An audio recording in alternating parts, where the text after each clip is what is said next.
Hello दोस्तों, आपका improve learning with Aditya channel में बहुत बहुत स्वागत है। दोस्तों आज है 20 जुलाई 2020 और 20 जुलाई से रिलेटेड करंट अफेयर्स के जितने भी क्वेश्चन हैं वो मैं आप लोगों के सामने लेके आया हूं। तो अगर ये वीडियो आप लोगों को पसंद आती है तो इसे लाइक करके अपने दोस्तों में ज़्यादा से ज़्यादा शेयर कीजिएगा, जिससे उनका भी current affairs up to date रहे। इसके अलावा दोस्तों, अगर आप लोग इस चैनल पर नए हैं तो इसे सब्सक्राइब करके बेल नोटिफिकेशन ऑन कर लीजिएगा। चलिए चलते हैं हम आज के पहले क्वेश्चन की तरफ। दोस्तों हमारा पहला क्वेश्चन है कि अभी किस राज्य में हल्दी अनुसंधान संस्थान की स्थापना की जाएगी। तो दोस्तों अभी तमिलनाडु में हल्दी अनुसंधान संस्थान की स्थापना की जाएगी। दोस्तों तमिलनाडु की जो इरोड हल्दी है उसको जीआई टैग मिला हुआ है। जीआई टैग दोस्तों इसका मतलब होता है भौगोलिक इंडिकेशन टैग। ये किसी क्षेत्र में अगर कोई वहाँ की बहुत फेमस चीज़ है तो उसको चिन्हित करने के लिए ये जीआई टैग दिया जाता है। अब दोस्तों ये अनुसंधान संस्थान की स्थापना तमिलनाडु में की जाएगी, तो चलिए हम तमिलनाडु के बारे में थोड़ा सा देख लेते हैं। दोस्तों तमिलनाडु की कैपिटल है चेन्नई, मुख्यमंत्री हैं के पिलानीस्वामी, राज्यपाल हैं बनवारी लाल पुरोहित और यहाँ इसके पड़ोसी राज्य हैं आंध्र प्रदेश, कर्नाटक एवं केरल। हमारा अगला क्वेश्चन है दोस्तों कि विश्व इमोजी दिवस हर साल कब मनाया जाता है। तो दोस्तों विश्व इमोजी दिवस हर साल 17 जुलाई को मनाया जाता है। दोस्तों इसके अलावा इसी दिन अंतर्राष्ट्रीय न्याय के लिए विश्व दिवस भी मनाया जाता है। दोस्तों बात करें अगर इमोजी दिवस की, तो दोस्तों ये जो दिवस है ये इमोजी पीडिया के निर्माता जेरेमी बर्ज ने इसकी स्थापना की थी। और दोस्तों इमोजी के माध्यम से हम क्या करते हैं, अपने फीलिंग्स को एक्सप्रेस करते हैं। किसी चीज़ को लिखना नहीं है तो हम उसे इमोजी के माध्यम से क्या करते हैं, एक्सप्रेस करते हैं। आप सभी लोग इसका उपयोग करते हैं, जितने लोग भी सोशल मीडिया प्लेटफॉर्म पे हैं।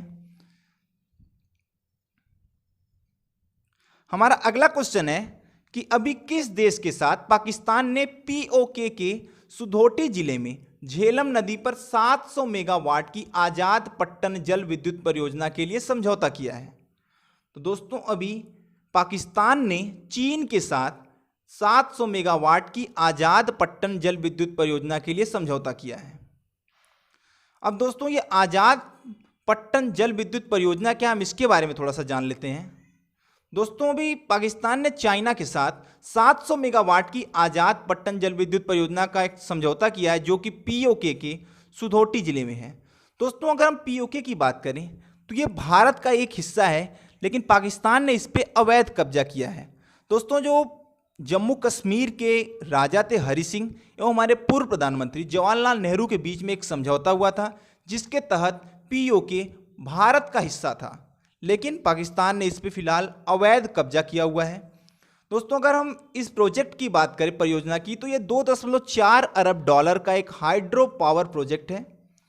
दोस्तों चीन पाकिस्तान आर्थिक गलियारे के तहत पीओके में निर्मित की जाने वाली यह दूसरी योजना है। यह झेलम नदी पर बनी 5 जल विद्युत परियोजनाओं में से एक है। दोस्तों इस परियोजना का निर्माण चीन पाकिस्तान इकोनॉमिक कॉरिडोर, जो कि चीन की बेल्ट एंड रोड इनिशिएटिव का हिस्सा है, उसके अंतर्गत किया जा रहा है। अब बात करते हैं हम चाइना की। दोस्तों चाइना की कैपिटल है बीजिंग, राष्ट्रपति हैं जी जिनपिंग, करेंसी है रेन मिनबी और चीन अभी अपना पहला मंगल मिशन प्रारंभ कर रहा है, जिसका नाम है तियानवेन-1। और चीन ने अभी हाल ही में अपनी नई डिजिटल करेंसी DEEP भी लॉन्च की है। अब हम बात करते हैं पाकिस्तान की। तो दोस्तों पाकिस्तान की कैपिटल है इस्लामाबाद, राष्ट्रपति हैं आरिफ अलवी, प्रधानमंत्री हैं इमरान खान और करेंसी है यहाँ की पाकिस्तानी रुपया। और अगर बात करें पाकिस्तान के साथ सीमा बनाने वाले भारतीय कुछ राज्यों की, तो उसमें है पंजाब, राजस्थान, गुजरात और एक केंद्र शासित प्रदेश जम्मू एवं कश्मीर, जो कि पहले एक प्रदेश था, लेकिन 2019 में इसे 2 भागों में बांटकर जम्मू कश्मीर तथा लद्दाख 2 केंद्र शासित प्रदेश बना दिए गए। दोस्तों अभी भारत चीन के मध्य सैन्य स्तर की वार्ता सफल होने के बावजूद चीन ने लद्दाख के किस क्षेत्र से हटने से मना कर दिया है। तो दोस्तों चीन ने लद्दाख के फिंगर 4 क्षेत्र से हटने से मना कर दिया है। दोस्तों हम इस फिंगर 4 क्षेत्र के बारे में अगर बात करें, दोस्तों फिंगर 4 क्षेत्र से फिंगर 8 क्षेत्र तक जो भारतीय सेना थी वो गश्त करती थी। लेकिन दोस्तों क्या हुआ, चाइना ने भारतीय सेना से बोला कि कोविड-19 की वजह से वो अपनी गश्त को थोड़ा कम कर दे। तो भारत ने जब ये गश्त कम कर दी तो इसका फायदा उठाते हुए जो चाइनीज सेना है, मिलिट्री है, वो फिंगर 4 पर आकर के अपना बेड़ा जमा ली। अब भारतीय सेना ये चाहती है कि जो चाइना है वो वापस से फिंगर 4 जो क्षेत्र है वहाँ से अपना अवैध कब्जा हटाए, जिससे भारतीय जो मिलिट्री है वो फिंगर 4 से लेके फिंगर 8 तक वापस से गश्त करे। हम बात करते हैं लद्दाख की दोस्तों। तो लद्दाख की कैपिटल है लेह। उपराज्यपाल हैं रामकृष्ण माथुर, जो कि यहाँ के पहले उपराज्यपाल हैं। ये केंद्र शासित प्रदेश बना 31 अक्टूबर 2019 को। अगला क्वेश्चन हमारा है कि अभी हाल ही में राष्ट्रपति रामनाथ कोविंद के निजी सचिव कौन बने हैं। तो दोस्तों अभी पी प्रवीण सिद्धार्थ राष्ट्रपति रामनाथ कोविंद के निजी सचिव बने हैं। अगला क्वेश्चन हमारा, अभी हाल ही में किस राज्य ने बोतल बंद मिनरल पेयजल संयंत्र स्थापित करने का निर्णय लिया है। तो दोस्तों अभी हरियाणा ने बोतल बंद मिनरल पेयजल संयंत्र स्थापित करने का निर्णय लिया है। अब बात आई है हरियाणा की, तो चलिए हरियाणा के बारे में थोड़ा सा देख लेते हैं। हरियाणा की कैपिटल है चंडीगढ़। गठन हुआ था 1 नवंबर 1966 को। मुख्यमंत्री है मनोहर लाल खट्टर। राज्यपाल है सत्यदेव नारायण आर्य। विधानसभा में कुल सीटें हैं 90। राज्यसभा में कुल सीटें हैं 5 और लोकसभा में कुल सीटें हैं 10। इसके अलावा दोस्तों जो हरियाणा है वो ग्रामीण करोड़पतियों का सबसे बड़ा राज्य है। हमारा अगला क्वेश्चन है दोस्तों कि अभी किस देश द्वारा मंगल मिशन लॉन्च किया गया है। तो दोस्तों अभी यूनाइटेड अरब अमीरात द्वारा यह मंगल मिशन लॉन्च किया गया है। तो हम इसके बारे में थोड़ा सा जान लेते हैं दोस्तों। तो दोस्तों इस मंगल मिशन में जो यान है उसका नाम है होप। तो यूएई का ये जो मंगल मिशन है ये जापान की मदद से लॉन्च किया गया है। दोस्तों इसमें कोई इंसान नहीं गया है। यह दक्षिण जापान की तानेगाशिमा स्पेस सेंटर से इस होप यान ने उड़ान भरी है। इसके मंगल की कक्षा में पहुंचने की जो उम्मीद है वो फरवरी 2021 है।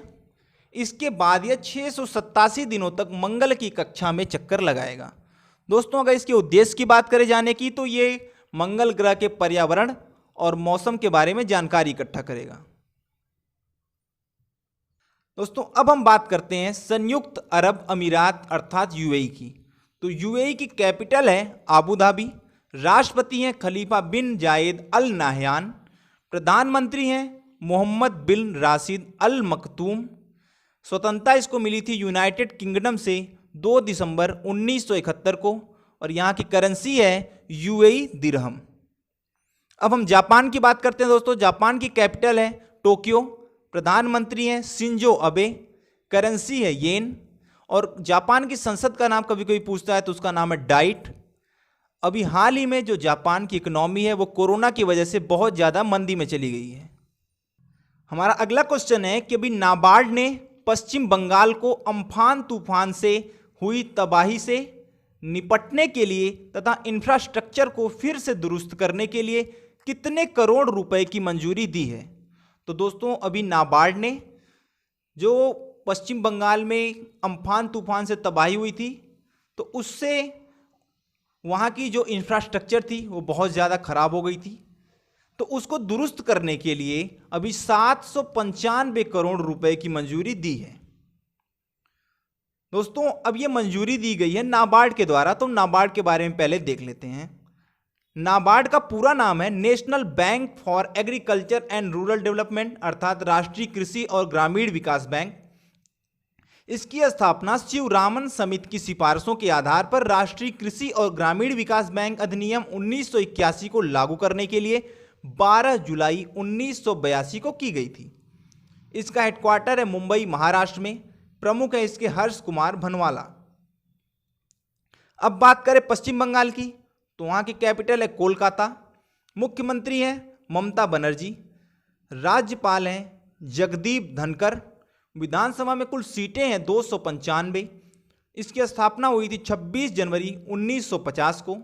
यहाँ के कुछ फेमस पर्सनालिटीज की बात करें तो नेताजी सुभाष चंद्र बोस, जगदीश चंद्र बोस, श्यामा प्रसाद मुखर्जी, राजा राम मोहन राय, स्वामी विवेकानंद, सौरव गांगुली, प्रणब मुखर्जी, रविन्द्रनाथ टैगोर, खुदीराम बोस। इनके अलावा और भी बहुत सारे ऐसे व्यक्तित्व हैं जो पश्चिम बंगाल की धरती पर जिन्होंने जन्म लिया था।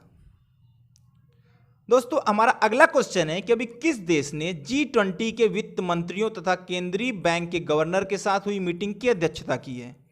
तो दोस्तों अभी जो ये मीटिंग हुई है इसकी अध्यक्षता की है सऊदी अरब ने। तो हम सऊदी अरब के बारे में थोड़ा सा देख लेते हैं। दोस्तों सऊदी अरब की कैपिटल है रियाद, भाषा है यहाँ की राजभाषा अरबी, सरकार जो है वो इस्लामिक पूर्ण राजशाही है। यहाँ के खादिम अल हरामैन शरीफ एन हैं शाह सलमान, युवराज हैं यहाँ के शहजादा मोहम्मद। मान्यता इसको मिली 20 मई 1927 को और यहाँ की करेंसी है रियाल। हमारा अगला क्वेश्चन है कि अभी वैश्विक मानवतावादी पुरस्कार 2020 में शीर्ष प्रचारक का पुरस्कार किसे दिया गया है। तो दोस्तों सचिन अवस्थी जो कि पिक्चर में दिखाई दे रहे हैं, इनको ही अभी वैश्विक मानवतावादी पुरस्कार 2020 में शीर्ष प्रचारक पुरस्कार से सम्मानित किया गया है। हमारा अगला क्वेश्चन है कि भारत ने अपना पहला विदेशी रणनीतिक पेट्रोलियम रिजर्व किस देश में स्थापित करने का फैसला किया है। तो दोस्तों अभी भारत अपना पहला विदेशी रणनीतिक पेट्रोलियम रिजर्व अमेरिका में स्थापित करने का फैसला किया है। तो दोस्तों सबसे पहले हम जान लेते हैं कि भारत को विदेश में पेट्रोलियम भंडारण की आवश्यकता क्यों पड़ी। तो दोस्तों भारत जो है ये अपना रणनीतिक पेट्रोलियम भंडार अमेरिका में बना रहा है। इसका सबसे बड़ा कारण यह है कि कोविड-19 की वजह से पूरे विश्व में तेल की डिमांड बहुत कम हो गई। दोस्तों जब सारी चीज़ों पे लॉकडाउन की वजह से बैन है, तो जिसकी वजह से जो परिवहन के साधन हैं, मोटर गाड़ियाँ नहीं चल रही हैं, तो उसकी वजह से क्या हुआ कि तेल की खपत में कमी आ गई, तो उसकी डिमांड में भी क्या हो गई, कमी हो गई। अब भारत की बात करें तो लगभग भारत अभी जो कच्चा तेल आयात करता है वो $20 प्रति बैरल की दर से आयात करता है। दोस्तों इस मौके का पूरा फायदा उठाने के लिए भारत अमेरिका में यह रणनीतिक पेट्रोलियम भंडार बना रहा है, जिससे कि क्या होगा, ज़्यादा से ज़्यादा कच्चे तेल को स्टोर किया जा सकता है। दोस्तों अगर हम बात करें भारत की, तो आज भी भारत अपने ज़रूरत का 83% कच्चा तेल आयात करता है। फिलहाल जो भारत में तेल की कीमतें हैं वो बाजार भाव की वजह से उछाल और मामूली गिरावट उसमें होती है। अर्थात तेल की कीमतों में जो उछाल होती है या गिरावट होती है वो कीमतें बाजार तय करती है। दोस्तों इसी चीज़ में स्थिरता लाने के लिए, तेल की कीमतों में स्थिरता लाने के लिए तथा भविष्य में तेल की आपूर्ति को सुनिश्चित करने के लिए भारत यह पेट्रोलियम भंडार बनाने के लिए प्रतिबद्ध है। तो भारत ये पेट्रोलियम भंडार बना रहा है संयुक्त राज्य अमेरिका में। तो चलिए अमेरिका के बारे में थोड़ा सा देख लेते हैं। अमेरिका की कैपिटल है वाशिंगटन डीसी, राष्ट्रपति हैं डोनाल्ड ट्रंप, मुख्य न्यायाधीश हैं जॉन रॉबर्ट्स और करेंसी है यूएस डॉलर। हमारा अगला क्वेश्चन है कि किस मंत्रालय ने उत्तराखंड के भागीरथी इको सेंसिटिव जोन के लिए जोनल मास्टर प्लान को मंजूरी दी है। तो दोस्तों अभी पर्यावरण मंत्रालय ने इस जोनल मास्टर प्लान को मंजूरी दी है। दोस्तों सबसे पहले हम ये इको सेंसिटिव जोन क्या इसके बारे में बता दें। तो दोस्तों भारत सरकार ने उत्तराखंड में ये इको सेंसिटिव जोन के लिए बनाने की मंजूरी दी थी, जिसके तहत वहाँ के पर्यावरण और वहाँ की जो दूसरी चीज़ें हैं उनके रख रखाव के लिए उत्तराखंड सरकार को उसकी जिम्मेदारी सौंपी थी। जिसकी वजह से क्या हुआ कि उत्तराखंड सरकार को इस जोन में लगभग 800 करोड़ का अब तक नुकसान हो चुका है, जिसके बाद अब जाकर के उत्तराखंड सरकार ने इको सेंसिटिव जोन के लिए जोनल मास्टर प्लान की मंजूरी दी है। दोस्तों पर्यावरण मंत्रालय की बात करें तो हमारे पर्यावरण मंत्री हैं प्रकाश जावड़ेकर जी। हमारा अगला क्वेश्चन है कि अभी किस औद्योगिक संस्थान ने कोरोना वायरस के लिए पोर्टेबल अस्पताल मेडिकैब विकसित किया है? तो दोस्तों अभी आईआईटी मद्रास ने यह पोर्टेबल अस्पताल मेडिकैब विकसित किया है। दोस्तों आईआईटी बेंगलुरु की स्थापना हुई थी 1999 में, आईआईटी मुंबई की स्थापना हुई थी 1958 में, आईआईटी मद्रास की स्थापना हुई थी 1959 में और आईआईटी धनबाद की स्थापना हुई थी 1926 में। आपको जो पिक्चर में दिखाई दे रहा है यही है पोर्टेबल अस्पताल, जिसका नाम मेडिकैब रखा गया है। इसके बारे में थोड़ा सा जान लेते हैं दोस्तों। तो ये जो हॉस्पिटल है केवल 2 घंटे में बनकर तैयार हो सकता है और इसे 4 लोगों की मदद से आप कहीं पर भी बना के तैयार कर सकते हैं। दोस्तों इस फोल्डेबल पोर्टेबल हॉस्पिटल को जो नाम दिया गया वो है मेडिकैब, अभी आपको मैंने बताया, जिसमें डॉक्टर का एक कमरा, एक आइसोलेशन रूम, एक मेडिकल रूम तथा एक ट्विन बेड आईसीयू रूम शामिल है। ट्विन बेड आईसीयू रूम का मतलब है कि एक रूम में 2 बेड जो कि आईसीयू से सुसज्जित होंगे। दोस्तों भारत सरकार ने भी इस मेडिकैब हॉस्पिटल की काफ़ी तारीफ की है। दोस्तों हमारा अगला क्वेश्चन है कि अभी किस फुटबॉल क्लब ने 34वीं बार ला लीगा खिताब जीता है?